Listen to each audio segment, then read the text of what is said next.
Okay mga kaibon, good morning po. Igising lang natin mga kaibon, showbiz tayo ngayon. Okay mga kaibon, bali ito nga pala, babalita ko nga pala sa inyo si Borgasol natin, bubalik din siya nung day 2. Bali, pakikita na lang natin sa video yung pagdating niya. Day 2 ng Calbayog, alas 4. Yun nga mga kaibon, dumating nga si Borga. Bali, alas 4 na nga ng hapon. Tapos nakita naman ni Tol. Tapos na-video naman din. Kaya lang, hindi ko na sinama nung nag-upload tayo, nung huling upload natin ng Abangan ng Calbayog, mga kaibon. Ayan po si Borgasol, ayan go ko na lang natin yung camera, mga kaibon. Ayan mga kaibon. Ayan si Borgasol, ayan okay na ulit, kondisyon na ulit mga kaibon.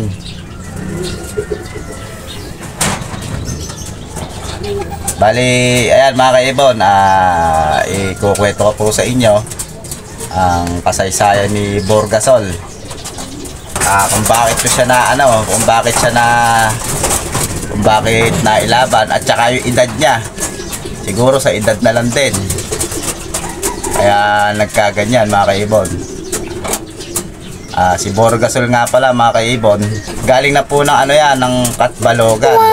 Siya po ay kuya ni Baltek mga kaibon. Kuya pa siya ni Baltek, nakita nyo naman talagang matanda na siya. Kaya po namin siya nailaban dahil po sa namatay po yung mga panlaban natin, YB. Halos ala po tayo naitira. Hinugot na po namin si Borga.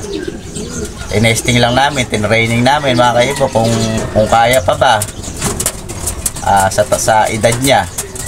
Umuwi naman, maganda naman umuwi, para mas maganda pa nga siya umuwi nung kaysa nung bata siya Kaya tinuloy-tuloy namin. Nakita nyo naman, pumapasok pa kami sa pooling sa BBC ito mga kaibo, BBC.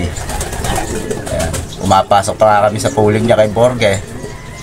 Kaya akala namin kaya naman, kaya lang pagdating ng Calbayog, bumigay na si Borga ron. Naka 6 points naman siya mga kaibon. Pero hindi naman kami nagsisisi kay Borga. Tsaka hindi na rin kami natalo. Pumati po siya dito sa San Leonardo. Nakailang beses na rin siyang nanalo sa Cybate. Wow! Kaya hindi naman kami talo kay Borga. Kaya nga yung ginastos namin, nakabalik naman. Tsaka paano ko na po sa inyo mga kaibon yung edad at saka yung nilipad ni Borga nung kapanahunan na siya ang young bird. Kaya pakikita ko po sa inyo mga kaibon. Alright, ayun bali, pakikita po natin ngayon si Borga sa inyo kung saan siya nanalo mga kaibon nung kapanahunan niya. Bali, 3 silang nilabang ko. Yung isang nilabang ko bumutas ng 2 minutes sa Legazpi. Ngayon, yung tatay nun, sobrang tanda na, bulag na, hindi na rin nagsisimilya. Sakto-sakto siya, huling anak na barako. Nag-iisa. Kasi magaling din yun. Yun ang unang nag-produce sa amin ng overall champion yung tatay nun. Bali, yun niya, hininto ko na. Tapos, ang natira ngayon, 3 yun sa GR. 3. Tapos, ito nga si Borga, saka yung anak ni Pula, yung brown, mga kaibon. Sila po ang tuloy-tuloy hanggang dulo, hanggang Katbalogan, mga kaibon. Ito si Borga nga yung isa. Tapos yung anak nga ni Pula, ayan, overall champion, 2. Super set winner, mga kaibon. Tapos second overall lang off color yung brown. Ito mga kaibon, ito pa, may sticker. Ayan, putikan, mga kaibon, ayan putikan. Tanggal natin sticker mga kaibigan. Hindi ko talaga tinanggal sticker na to. Kasi eka nga wala naman na si Borga. Ayan hindi naman kasi basta-basta na to. Kamukha na ito, 2 times na siya. 2 times tawid dagat na siya mga kaibon. Wow! Sa edad niya mga kaibon tingnan nyo kung gano'n na siya katanda. Pero nakayanan pa rin niyang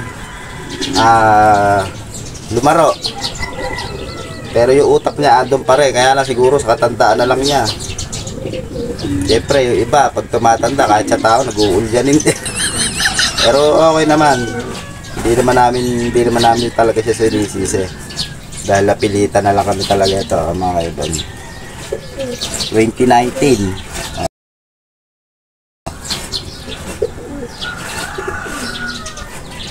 Ayan. 2019. Oh. GR ta, oh, mga kaibon. GR tsaka TPFC combine. Kaya dalawang club ang pinanaluhan niya, mga kaibon, nung kapanahunan niya. GRTC combine. Oh, tapos ayan po yung ring number 85396. 85396, mga kaibon. 2019, ano lang ngayon, 2025 na. Ganun lang katanda si Borgasol natin. Si Borgasol po ay breeder namin to talaga, mga kaibon. Siya po ay kuya ni Baltic. Una-unahan na black check namin na nag-overall champion sa South. Pero may kapatid to, kaya lang sa ina. Sa ina niya kapatid, yung isang kauna-unahan namin babae naman na nag-overall champion sa South din yun. Ito. Ayan, baka sabihin nyo, niloloko kayo. Pakikita natin po yung ano niya. Ayan, baka sabihin nyo, niloloko kayo ha. Teka, ito po yung ano, ni Borgasol.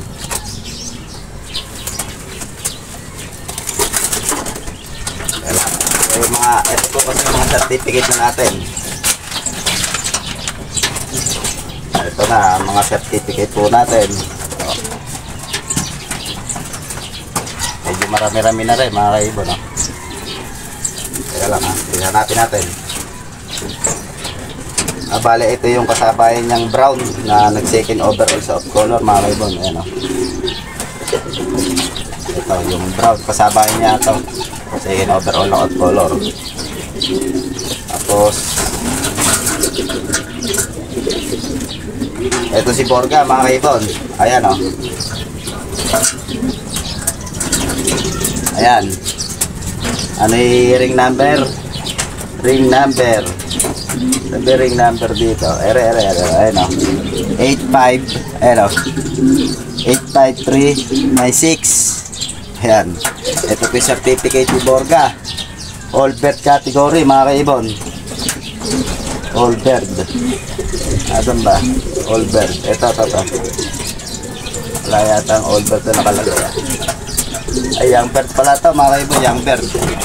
Young bird pala. 10 overall champion, young bird. Tingnan nyo na may speed. Oh. Talagang ganun lang siya umi-speed, mga kaibon. Oh.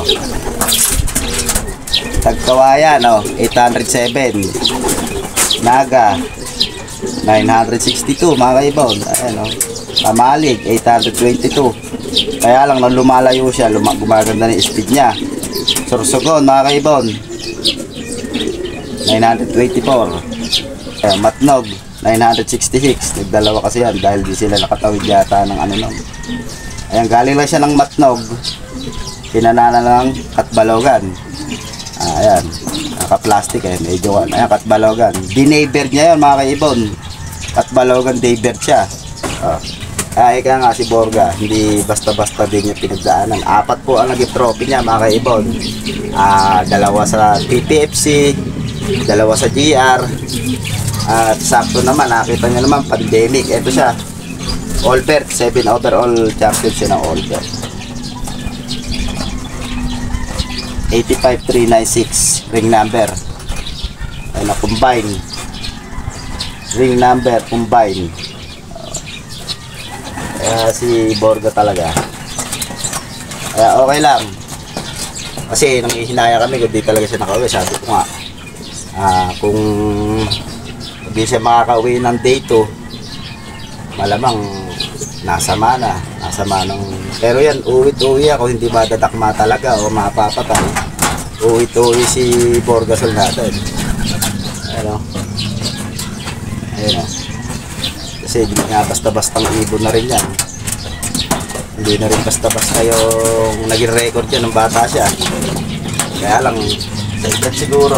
Pero ito, kondisyon naman na. Pero hindi na namin kakarga ng ano yan, ng Tacloban. Kasi wala naman din, wala na tayong hahabulin. Ang dami pang live. Saka wala na tayong hahabulin doon. Talagang breeder na lang talaga siya. Siguro talagang yun na pinakapalaran niya, mga kaibon. Ayan mga kaibon, bali kinuha ko lang po yung ano ni Borgasol. Bali nga pala mga kaibon, ang naging achievement lang natin ngayon sa South ay yung sa GR76 overall champion. Hindi ko pa nailalagay dito yung certificate. Hindi naman kasi kami nagpapagawa ng finisher na certificate eh. Ang mga certificate po natin na to ay puro ano to, puro overall champion, puro super set winner mga kaibon. Ito si Japan Hormones to, 9 overall champion.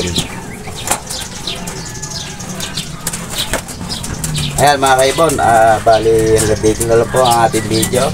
Kinuha ko lang po si Borga.